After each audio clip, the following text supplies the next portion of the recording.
Engkau izinkan kami pada hari ini untuk merenungkan kebenaran firman Tuhan.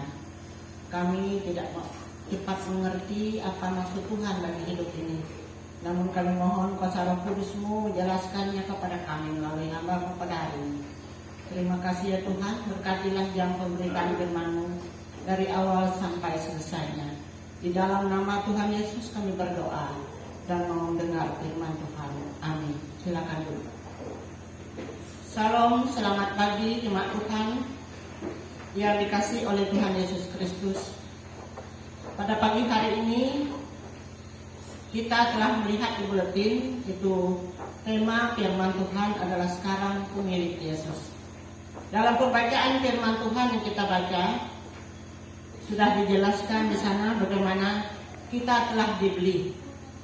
Nah, kalau kita biasanya orang yang mengkredit motor atau mobil pasti ada istilahnya uang DP, dan kemudian setelah bayar DP dia akan mengkreditkan mobil atau motor, dan pada saat dia membayar kredit itu bukan menjadi miliknya atau belum menjadi miliknya 100%, tetapi itu masih milik dealer dan kapan perlu bisa ditarik kembali. Nah, tetapi setelah itu lunas, barulah itu 100% jadi milik. Nah, pada hari ini firman Tuhan menjelaskan bahwa sebab kamu telah dibeli dan harganya telah lunas dibayar. Pada minggu lalu Pak Gembala sudah menjelaskan bagaimana kita ini telah dibayar oleh Tuhan Yesus dengan darahnya yang mahal. Nah, dalam hal itu tidak bisa dibandingkan kalau kita membeli dengan uang.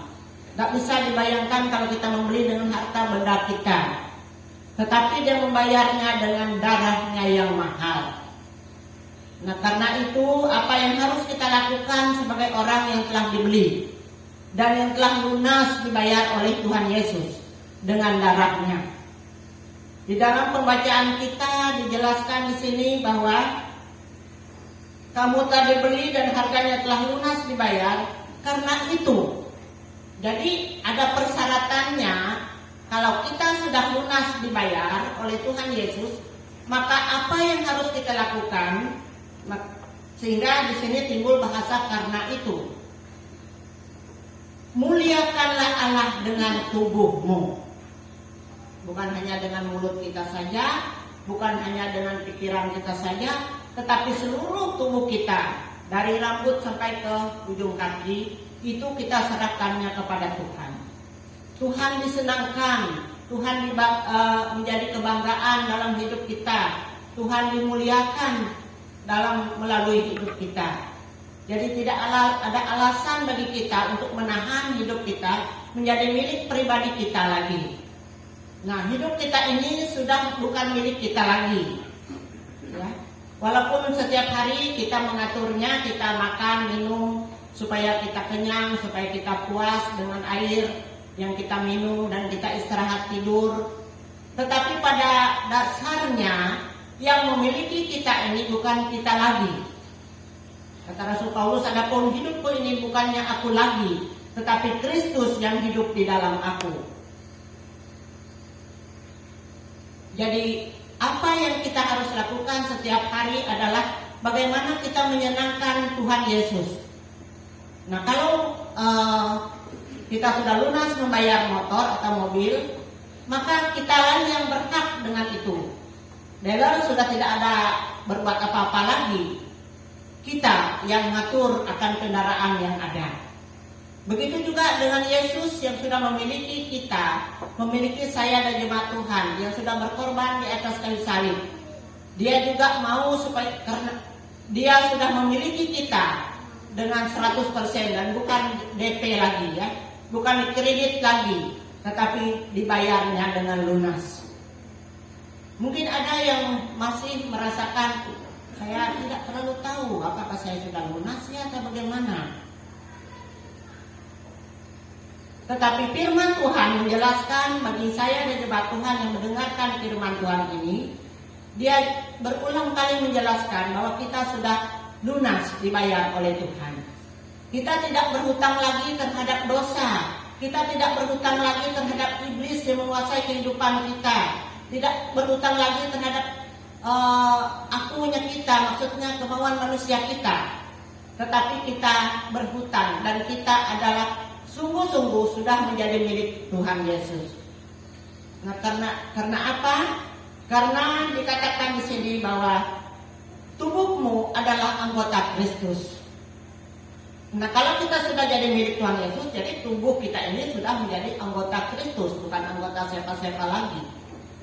Jadi kalau sudah menjadi anggota dia, sama dengan pasukan yang orang ABRI, ya pasti bawahannya itu menjadi tunduk kepada komandannya.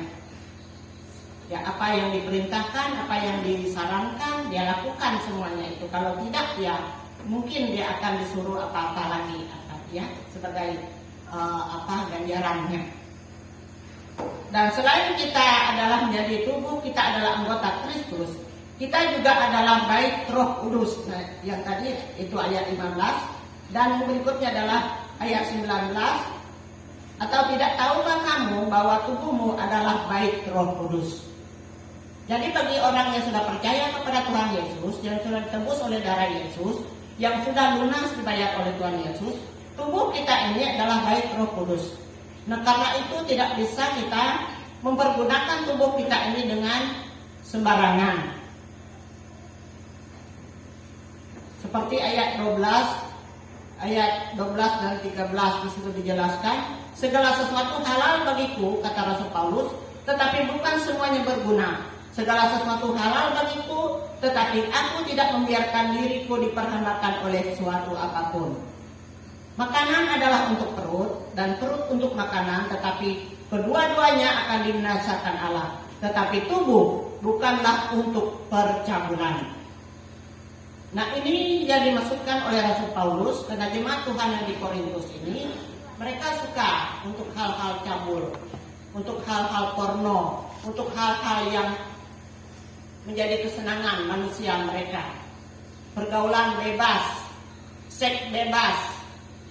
Nah, hal seperti inilah yang Rasul Paulus tekankan bahwa tubuh kita ini sudah menjadi bait Roh Kudus, sudah milik Tuhan, sudah dibayar, dan tidak bisa kita pergunakannya sekemauan kita seperti semula. Titik. Sampai di situ bahwa kita mempergunakan tubuh kita ini, hidup kita hanya untuk Tuhan, karena kita sudah dibayarnya dengan lunas. Dan yang berikutnya adalah kamu telah dibeli, ayat 23 dari pasal 7, dan harganya telah lunas dibayar. Sampai 2 kali dalam bagian ini Rasul Paulus menegaskan bahwa kamu telah dibeli dan harganya telah lunas dibayar. Karena itu, katanya lagi, janganlah kamu menjadi hamba manusia. Bangsa Israel, mereka ada yang namanya hamba dan tuan. Dan hamba itu selama beberapa tahun menjadi bekerja pada tuannya. Kemudian kalau sudah pada saat pembebasannya, dia boleh bebas. Dan kalau dia masih mau tinggal dengan tuannya itu, dia juga menyatakan dia masih suka tinggal di situ. Jadi mereka ada nama tuan dan hamba. Nah, pada bagian firman Tuhan ini, Rasul Paulus juga menegaskan kepada jemaat di Korintus karena mereka setelah dibeli dan lunas dibayar, dan jangan lagi mereka memperhambakan mereka kepada manusia yang lain, dalam arti diatur-atur oleh orang lain. Tetapi hidup mereka harus 100% hanya diatur oleh Tuhan. Yang dijelaskan di sini tentang bersunatlah, tentang menjadi hamba orang lain. Ada yang tidak bersunat, ada yang bersunat. Orang-orang Yahudi bersunat, yang tidak itu dianggapnya kafir. Tetapi bukan itu yang dimaksudkan oleh Tuhan. Tanda-tanda kekristenan dalam tanda-tanda pakaian dan lain sebagainya itu tidak penting. Yang penting bahwa hati kita sudah bersih karena disucikan oleh Tuhan melalui darahnya, dan kita harus mentaati hukum Allah. Ayat 19b. Kita harus taat kepada peraturan-peraturan Tuhan yang telah ditetapkan bagi saya dan jemaat Tuhan. Dan juga di dalam bagian firman Tuhan dari ayat 27 sampai ayat yang ke-34, di situ dijelaskan tentang orang yang kawin dan tidak kawin. Ada orang yang merasa gelisah karena dia sudah ada perempuan yang mau dinikahkan, dan dia berpikir, oh bagaimana nanti saya dihambakan oleh perasaan ini. Rasul Paulus katakan bahwa kalau mau kawin silakan, tetapi kalau tidak mau juga silakan. Dua-duanya bukan salah, bukan dosa. Hanya dia menjelaskan kalau orang yang menikah atau orang yang kawin, dia akan repot memikirkan bagaimana dia menyenangkan istrinya, bagaimana dia menyenangkan suaminya, bagaimana dia mencari nafkah kehidupan mereka, bagaimana dia melayani, bagaimana CCA kita minggu lalu. Tetapi bagi orang yang tidak kawin seperti aku, kata Rasul Paulus, itu juga lebih baik karena dia fokus kepada Tuhan, tidak memikirkan hal-hal titik bengek yang lainnya. Nah ini ungkapan Rasul Paulus, tetapi katanya tidak semua orang punya karunia untuk membujang. Nah, untuk menjaga percabulan tadi, maka perlulah orang menikah supaya jangan sembarangan, tetapi dia ada pasangannya masing-masing. Nah, itulah yang dikatakan Rasul Paulus di sini, jangan kamu menjadi hamba manusia.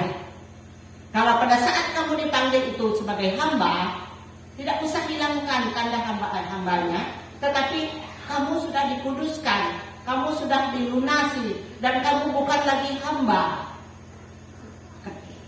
Karena model apapun kita, pada saat kita menjadi orang percaya kepada Tuhan, apakah di tengah kita berbuat jahat, di tengah kita melakukan perbuatan-perbuatan yang tidak benar, kalau kita sudah percaya Yesus, maka semuanya itu sudah lunas. Tidak ada lagi diingat-ingat, tidak ada lagi diungkit-ungkit.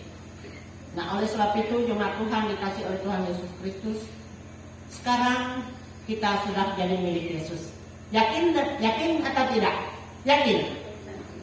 Pasti? Atau ragu-ragu? Kalau kita masih ragu-ragu, maka sia-sialah pengorbanan Tuhan Yesus. Ya, dia sudah disalibkan untuk saya dan jemaat Tuhan. Sia-sialah Yesus sudah bangkit kalau kita masih ragu-ragu. Karena itu yakinlah dengan 100% bahwa kita sudah menjadi milik Tuhan Yesus.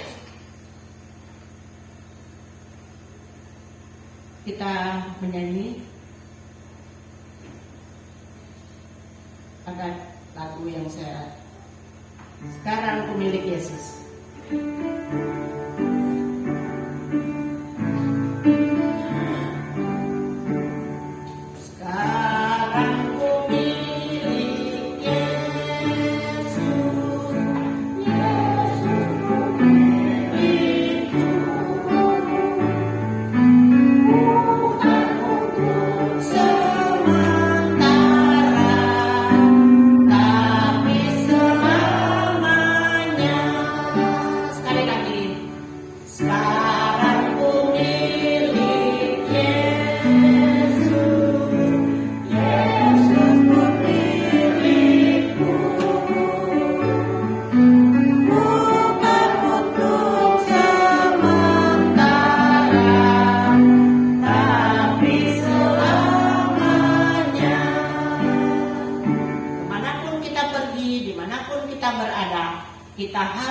Kita ungkapkan sekarang pemilik Yesus.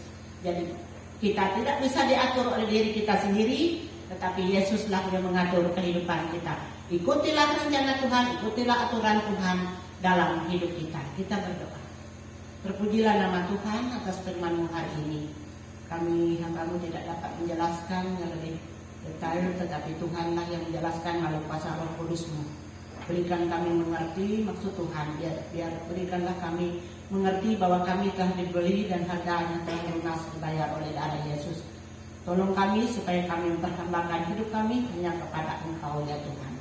Terpujilah nama Tuhan, kami berdoa dan mengucap syukur buat firman-Mu dalam nama Yesus. Amin.